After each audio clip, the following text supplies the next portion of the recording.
Hello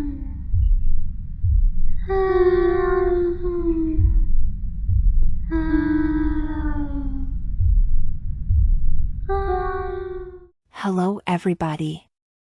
I am Mira and welcome to Midnight Mira's Scary Stories. The story for tonight is The Backrooms, Noclip into the Infinite Nightmare by Mr. Lights Out.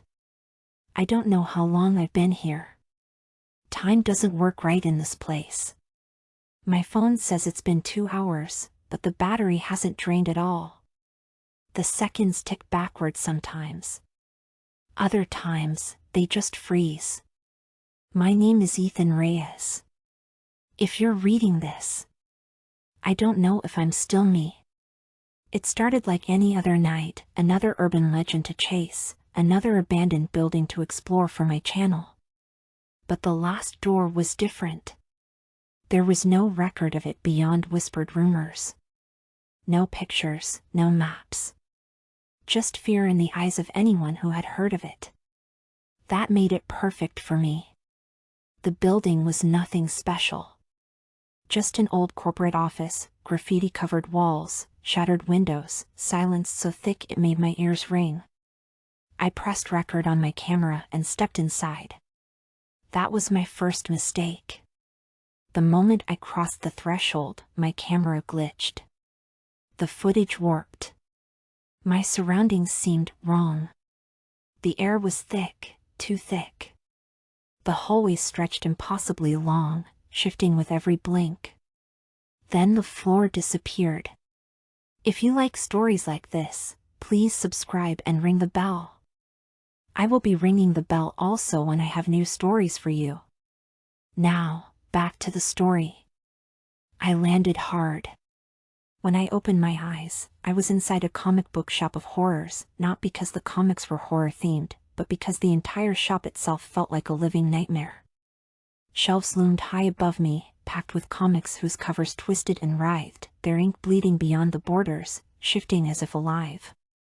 I recognized the titles, but they looked grotesquely wrong, distorted like they had been sketched in a fevered nightmare, their characters' eyes too hollow, their smiles too wide, their limbs bent at impossible angles. Horrific signs hung from the ceiling, their letters jagged and uneven as if clawed into the wood. Turn the page, turn your soul, one read in dripping red ink. Another simply whispered, welcome inside. Glass display cases housed eerie relics, mummified fingers clutching ink-stained quills, blood-splattered first editions sealed behind warped glass. A mannequin, its face featureless and its fingers elongated, loomed beside a rack labeled staff recommendations, its head twitching as if watching me. Even the restroom sign was wrong. Instead of symbols for men and women, it displayed a grotesque figure, hunched and skeletal, crawling into the gaping mouth of a monstrous face, its clawed hands leaving ink-stained smears along the frame. The figure's hollow eyes stared directly forward, as if watching anyone who dared approach. Above the counter, a neon sign flickered violently, read or die. Beneath it, a full-sized guillotine stood on display, its rusted blade glistening under the sickly glow. The wooden frame was splintered, worn from apparent use, and the basket beneath was lined with something dark, something that reeked of old decay. My breath hitched. The place smelled like ink and something rotting. I turned to leave, but the door was gone. The comics whispered. Rustling, breathing. I heard the words before I could even understand them. Choose. Read. Become. My hands trembled over the options. The mummy's life curse. The phantom's revenge. The blood count's wrath. The whispering manor. The children who vanish. Dream Reaper. I don't know why I picked the blood count. It's Gen X and older, but maybe I thought its classic horror would be predictable, something my mind could rationalize. Maybe I thought the familiarity would shield me from whatever this place intended. Maybe I thought I had a choice. I was wrong. The second I opened the book, the light overhead flared blinding. The cover pulsed in my hands, hot, like living skin. The first panel was of me, sitting exactly where I was, holding the book, staring in horror. The next panel showed a castle, looming under a blood-red moon. The third panel, a shadow with gleaming fangs, hollow eyes. The ink moved. Something sharp lanced through my chest. My vision blurred. My veins darkened, spreading like a parasite beneath my skin. My teeth ached, pressing against my lips, elongating. I gasped, dropping the book. But it was too late. I saw my reflection in the glossy page, my own face but changed. Eyes black as the void, mouth stretched in a soundless scream. The next panel showed me inside the story, my body twisting, dissolving into ink. My screams didn't leave my lips, they became speech bubbles, trapped on the page. I felt weightless, like I had been ripped from reality itself. Suddenly, I crashed onto cold, damp cobblestone. I was no longer in the comic shop. A hazy, blood-red mist clung to the air, swirling around towering buildings illuminated by flickering neon signs. The scent of perfume and decay mingled in the streets as women in corsets and fishnet stockings sauntered through the darkness, their eyes glinting under the dim glow of street lamps. I felt different. My hands were pale, unnaturally smooth, my nails like polished obsidian. My tongue ran over the sharpness of my teeth, my canines now long and serrated. Shaking, I turned to an odd page in the comic, my fingers trembling as I forced myself to look. The panel was horrifyingly vivid, the Count sinking his fangs into a woman's pale throat, her eyes frozen in wide, eternal terror. The ink on the page dripped, glistening as if wet, the red of her blood too real. Then, pain. A burning agony erupted in my gums. My teeth stretched, sharpened, elongating into jagged fangs. My skin paled, my veins blackening beneath the surface like ink spreading through paper.